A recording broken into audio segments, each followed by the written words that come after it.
আশীর্বাদ। এক থালাতে মিলে মিশে ভালোবাসার স্বাদ। এই খাবার শুধু খাবার নয়, স্মৃতির সাথে বাঁধা।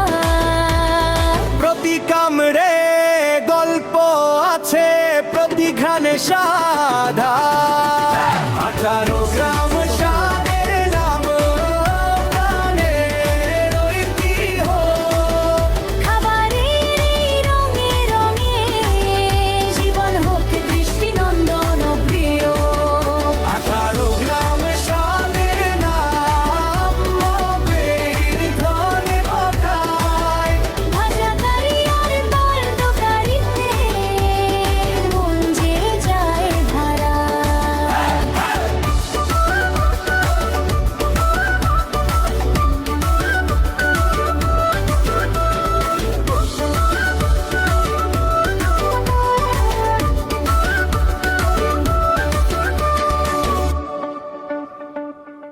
বাংলার এক কোণে আছে একটি ছোট্ট জনপদ 18 গ্রাম।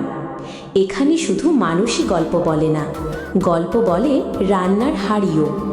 ভোরের চুলোর ধোঁয়ায় মিশে থাকে মাটির ঘ্রাণ, মশলার সুবাসে জেগে ওঠে গ্রামের সকাল। ভাজা কারি, কালদা কারি আর ঝাল শুকরোর ভুনি, প্রতি পদেই আছে প্রজন্মের স্মৃতি। বান্দুরা বাজারে চারা বিস্কিট আর রসগোল্লার মিষ্টি হাসি, বন্ধুদের আড্ডায় হয়ে ওঠে সুখের স্বাদ। আর উৎসব এলে বড়দিনের কেক, ইস্টারের দই খই, এক থালায় ভাগ হয় ভালোবাসা। কারণ এখানে খাবার শুধু খাবার নয়, এটা ইতিহাস, এটা ঐতিহ্য, এটা মানুষের হৃদয়ের বন্ধন। এটাই 18 গ্রামের স্বাদ।